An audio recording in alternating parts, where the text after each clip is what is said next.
Mr. and Mrs. North, starring Joseph Curtin and Alice Frost.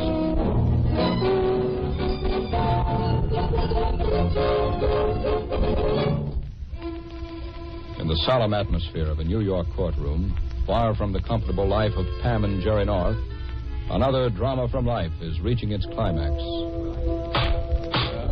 The defendant will rise.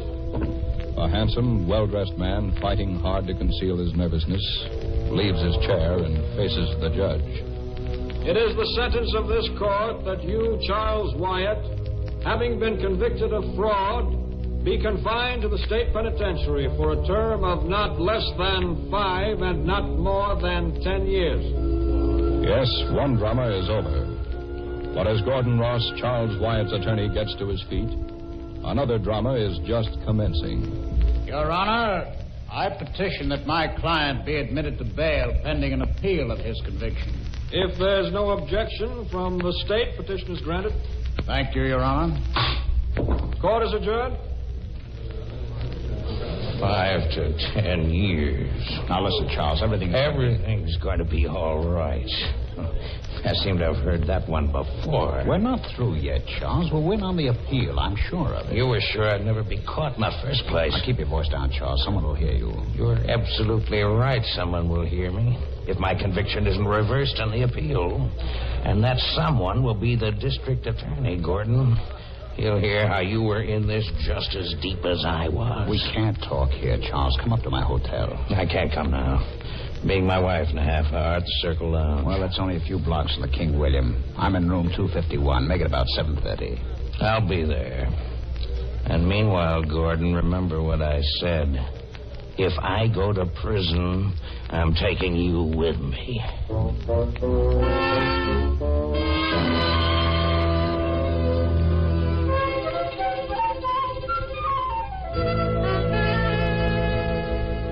I'm sorry, dear, but I absolutely have to see this man Hobbs tonight. He's an important writer, and... Oh, can't you see him tomorrow, Jerry? Well, he's leaving town first thing in the morning. Well, what about our theater tickets, darling?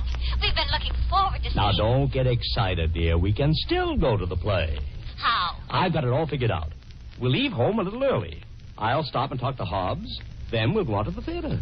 Well, where do you have to meet Mr. Hobbs? At his hotel, the King William. It'll work out just right. If you say so, dear, all right. But I have a strange feeling that this evening is getting off on the wrong foot.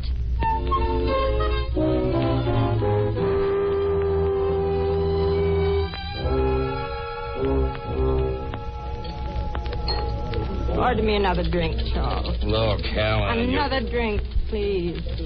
Very well. Another martini for Mrs. Wyatt, George. Yes, sir. Oh, don't look so disapproving. You won't be buying me martinis or anything else much longer. That's about all my going to prison means to you, isn't it, Helen? It isn't my fault that you got yourself in this stupid jam. Why do you think I listened to Gordon Ross? Why do you think I went along with his plan to fleece a bunch of poor dopes? Charles, Because you were never satisfied with what we had. You always had to have more and more and more. I've heard enough. Perhaps, Helen. But you haven't heard the big news yet. What are you talking about? Everything we have is going to go. Go? Satisfy the stockholders of the Wyatt Investment Company. The house, the car, your jewelry. Yes, even most of your clothes. Why? Martini, Mrs. Wyatt. I don't want it. Drink it, Helen. You look like you need it. Well, Charles, where does this leave me? It leaves you with absolutely nothing, Helen. Let's get out of here. All right. Do at Gordon's Hotel in a few minutes anyway.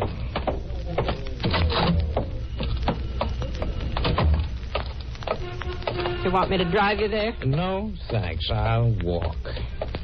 I'd better enjoy the fresh air while I still can. Very funny. Your sense of humor is... What's the matter? We seem to have company again. Look over there. Grimes. Wait here, Helen. Good evening, Mr. Wyatt. Just exactly what's the idea, Grimes? The idea, Mr. Wyatt, of what? How following me around. This has been going on for weeks. Does it bother you to have me follow you around, Mr. Wyatt? Yes. Good. It kind of bothered me when the Wyatt Investment Company robbed me of every cent I had in the world. Now, see here. My wife is sick, Mr. Wyatt, real sick. She needs medicine, doctors, nurses. But they cost money. And I haven't got any money because I'm warning you, Grimes. Leave me alone. If my wife dies, Mr. Wyatt, her blood will be on your hands. Shut You'll up. be a murderer. That's what you'll be. And you... You old fool. I ought to... You shouldn't have hit me, Mr. Wyatt. For heaven's sake, Charles, what's going on? I lost my temper for a moment. Aren't things bad enough without getting involved in a street brawl? Come on. All right.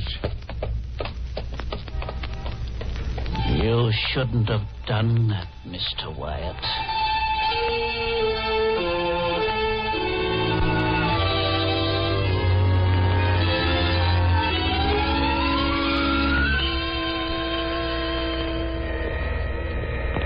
What time is it, darling? Just 7:30. That only gives us an hour to get to the theater. Now, don't worry, dear. I'll take only a few minutes with Hobbs, and we'll go... Oh, here we are. Down this way. Down that way? Mm-hmm. Oh, Jerry, there's room 251 right across the hall. But Hobbs isn't in room 251. Oh, that's what the desk clerk said. Oh, no, I distinctly heard him say 215. This is silly. It certainly is. While we're standing here arguing, we could try both the rooms. Then let's do it. 251 first. All right, but I know Hobbs is in 215. No one there. Knock again, dear. But, Pam, Hobbs is expecting me, so if it were his room, he'd be in there, and that's... The door isn't closed tight. Now, listen, I'm positive that Hobbs is in room 2... Pam, what are you doing? I know I'm right, Jerry. I'm just going to push open the door a crack and peek Now, in. stop that. I'm telling you, this isn't Hobbs' room. Jerry, What's the matter? there's a man in there lying on the floor. On the floor. Look. Come on. Oh, Jerry. Is he... With this knife in his back? Yes, dear. He's dead.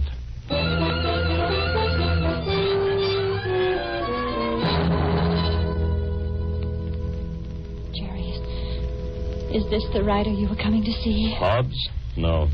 We better call the police. I'll try to get Bill Wagon, then call the hotel manager. Jerry, did you hear that? Yes.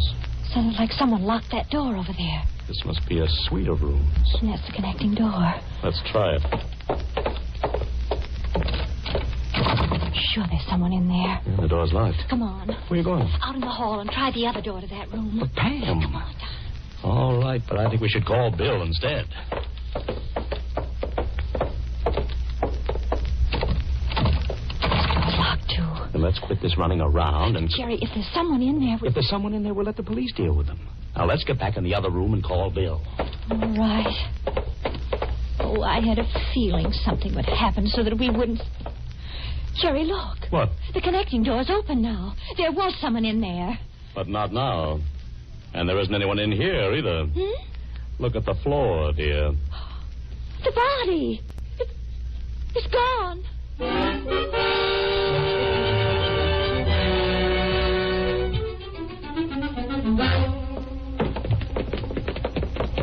But, Jerry, I don't understand what you're doing. Look, whoever's ever in that other room picked up the body. Yes, And the I only know. possible way they could get out without being seen is down these back stairs to the alley.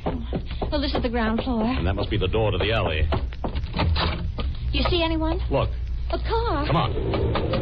It's pulling away. Hey, you stop! Stop! Oh, it's gone. 15436315436. What are you doing, Jerry? The license number of that car, it's 15436. Charlie, stop! Holy smoke. Oh. Whoever's driving that car was in a big hurry. Oh, he almost hit you. Jerry, do you suppose that car could have been following the first one? I don't know. But let's get back in the hotel and call the police. This is getting to be too much for me.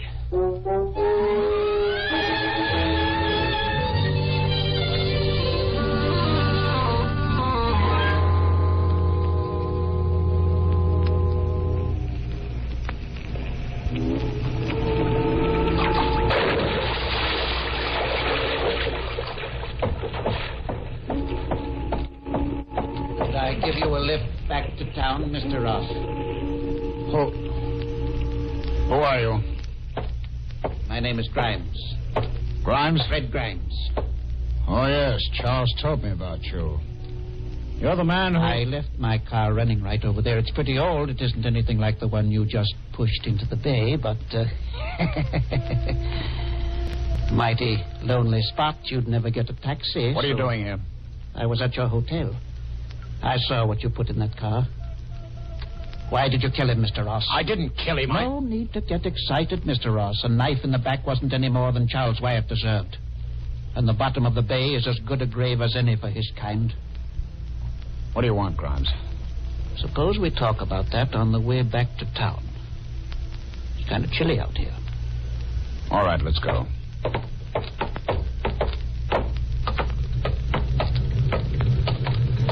Here we are. Get in, Mr. Ross.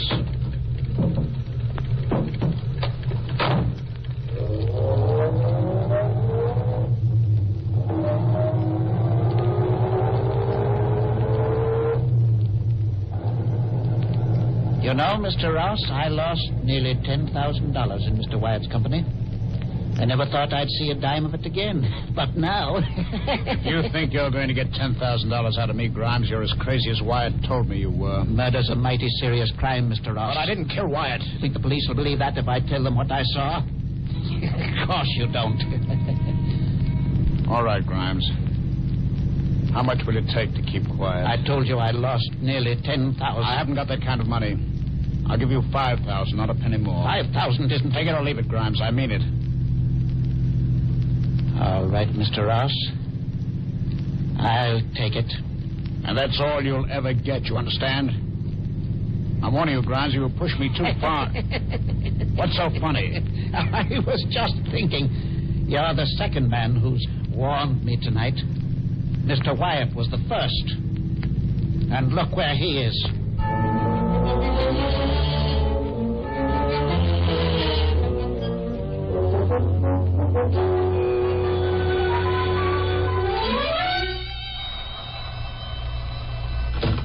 Wagon speaking. Oh, you've checked that license number? Okay, give me the registration. What time is it now, Jerry? Right? Nearly 9:30. The play's been on an hour. Go on, go on. Heaven's sake, Pam, forget the play. I haven't even had a chance to go down the hall and talk to Hobbs. Yeah, I got it. Thanks. Well, we know who that car was registered to. Who, Bill? A man named Charles Wyatt. Who's he? Well, this is who he is, right here on the front page of tonight's paper. Investment broker gets 5 to 10 years for fraud. Are you sure this is the same Charles Wyatt, though? Positive. This suite belongs to his attorney, Gordon Ross. I wonder if it was Gordon Ross's body we saw. Well, it could have been, I suppose, but that's... No, it wasn't, Bill. How do you know, Jerry? Here's a picture of Charles Wyatt on the second page. Oh, let's see. Jerry's right, Bill. This is the man whose body we saw. You sure? No question about it. Well, at least we know who was killed, even if we don't know who killed him. Come along. Where, Bill? I'm going over to Charles Wyatt's home, and I want you two with me.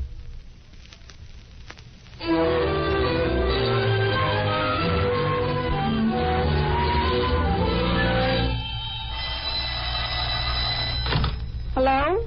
Hello, Helen. This is Gordon. Is Charles there? Charles? No. Isn't he with you? He left my hotel some time ago. He said he was going home to pack. Pack? What are you talking about? Oh, I thought you knew. Charles told me he's clearing out, jumping his bail and running away rather than go to prison. What kind of a story are you trying to hand me, Gordon? What do you mean?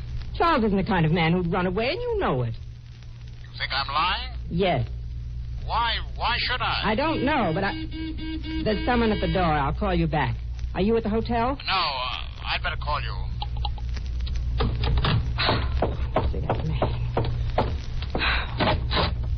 Well? Are you Mrs. Wyatt? Mrs. Charles Wyatt? Yes. Lieutenant Wigan, homicide. Homicide? I want to talk to you. Come on, Pam, Jerry. After you, dear. Thank you. I'm afraid I have bad news for you, Mrs. Wyatt. Your husband is dead. Dead? Oh, no. No. I'm what sorry, happened to him? Where is he? Mr. and Mrs. North here saw him in a room at the King William Hotel. But a moment later, someone carried his body out. So that's it. What do you mean, Mrs. Wyatt? Gordon Ross, Charles's lawyer, just called. He tried to tell me that Charles had run away. Where was Ross calling from? I don't know. His office, maybe. It's in the Colfax building. Well, I'm going to get down there right away. I want to have a chat with Mr. Gordon Ross. Do you want us to come too, Bill? No, that won't be necessary. Then I want to get back to the King William and see Hobbs, Pam. Come on. I'll be back after I've seen Ross, Mrs. Wyatt. All right, Lieutenant. I'll wait for you. Gordon Ross, that's...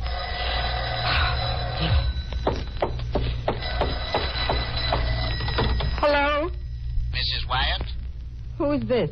Fred Grimes. What do you want? Maybe I just called to offer my condolences.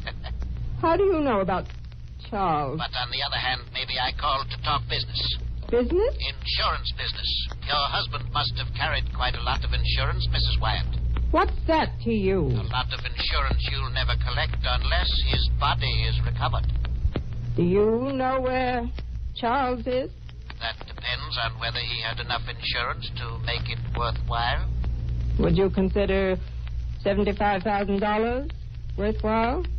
Suppose you come here and talk to me about that, Mrs. Wyatt. My address is in the phone book. I can't come tonight. You'd better, Mrs. Wyatt. When a man gets my age, his memory sort of goes back on him. By morning, I might have forgotten where your husband is.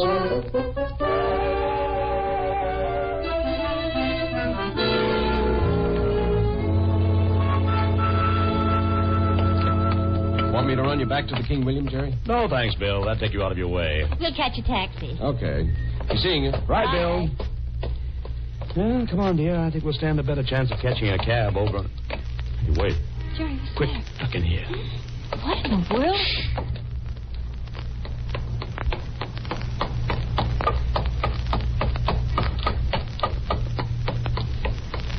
Look who just passed. Jerry, that's Mrs. Wyatt. Right. But she told Bill she'd wait for him. Yes, and I'm rather interested in what made her change her mind.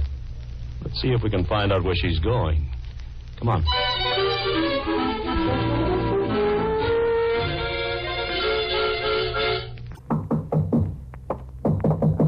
All right, coming.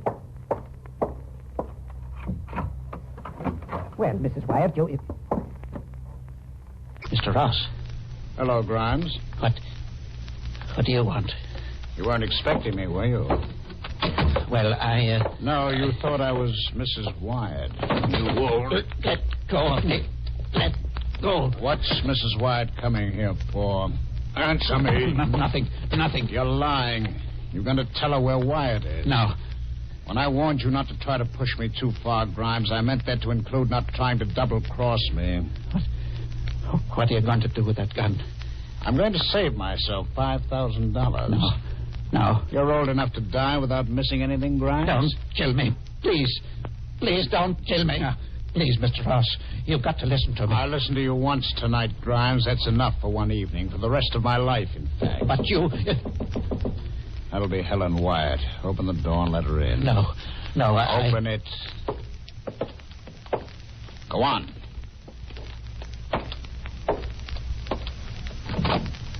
Well, Mr. Grimes. Hello, Helen. Oh. Hello, Gordon. Close the door, Grimes.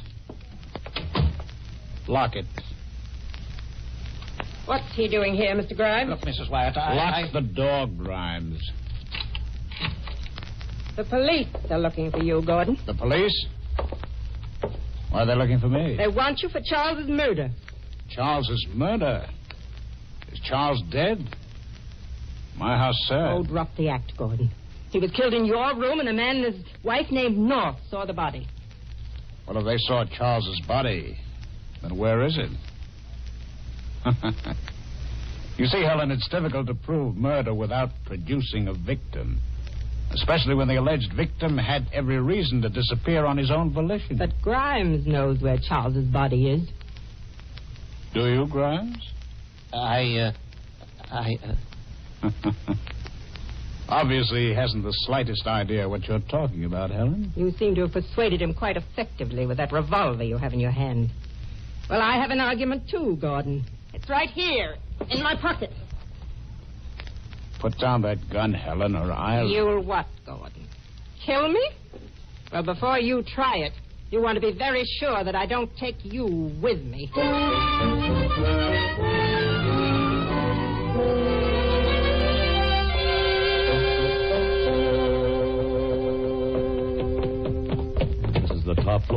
Mrs. Wyatt must be up here. It's the only place she could be. Well, there's only one door up here, Jerry. And that's it. Now, listen, Helen. Jerry's trying to do the listening, Gordon. That's Mrs. Wyatt. Is there a doorbell? No. Well, then knock. We've got to find out. I don't hear anything, do you? No, I haven't heard Come it. back here, Wait. Gordon. Come back. Jerry, There's a gunshot. try the door. It's locked. Open up. Open up in there. Someone's unlocking the door. Mrs. Wyatt. Jerry, look. Over by the window. He was trying to get away. I shot him. Who is it? Gordon Ross. And who are you? My name's Grimes. Fred Grimes. Ross. Are you all right? Yes. Yes, just my shoulder. We better get a doctor. And the police, too, Mr. North. Gordon Ross murdered my husband. That's not true. It is. You were afraid Charles would tell how you were implicated in the investment company fraud, so you killed him. No. And then you got rid of his body so it would look like Charles ran away. I was the one who carried Charles out of the hotel, yes, but I didn't kill him. He was dead when I came into my room. Then why didn't you call the police? I was afraid that my part in the fraud would come out. What'd you do with Wyatt's body? He dumped it in the bay. How do you know, Mr. Grimes? I saw him. I was at the hotel. I saw him put the body in Wyatt's car. I followed him out to an old fishing dock on Staten Island. He pushed the car off the end of the dock. You better try to get in touch with Wygan, Pam. All right, Jerry. Now, wait. What was Grimes doing at the hotel tonight? Have you thought of that? He hated Charles. He's been hounding him for weeks. He could have killed him. I could have, but I didn't. After I saw him and Mrs. Wyatt outside the Circle Lounge, I followed him when he walked over to the King William Hotel, and that's the last I saw of him. Wait a minute. You say Charles Wyatt walked from the Circle Lounge to the King William, Grimes? Yes. And where'd you go, Mrs. Wyatt? I came straight home. Well, if you came straight home and your husband walked to the hotel, how did Gordon Ross get hold of your husband's car? I took Charles's car keys and went out looking for it. The car was parked outside the hotel. But how did it get there? That's what I want to know. Oh, I see what you mean, Jerry. If Charles Wyatt walked to the hotel, then someone else must have driven the car and left it there. And logically, who would that have been? You, Mrs. Wyatt. If you're trying to say that I killed Charles, you're crazy. I had no reason to kill him. How about his insurance? Well, Mrs. Wyatt? No, I didn't kill Charles. Then how do you explain your car being at the hotel? I don't know. Look out, Jerry. Come back here. She's trying to get out the window. Grab her. All right, I've got to... Let me go. I don't want to live anymore. I just want to die. Come away from that. There. Put the window down. Why did you stop me?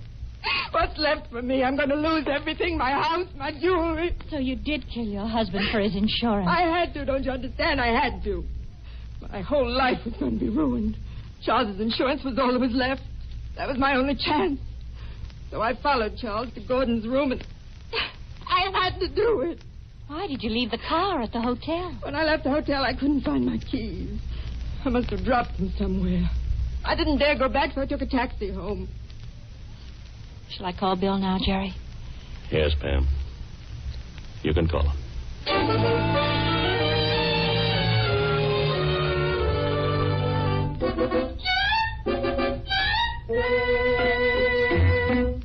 What?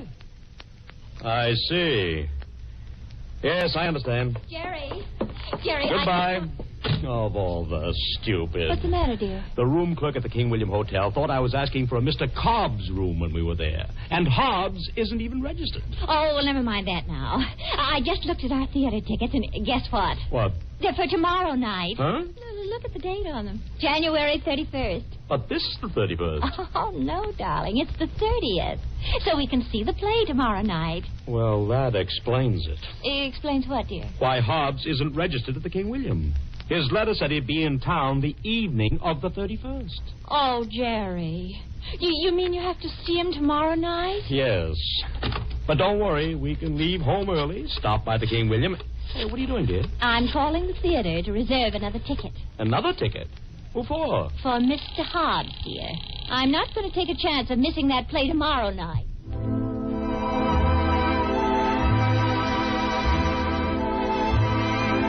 This is the United States Armed Forces Radio Service.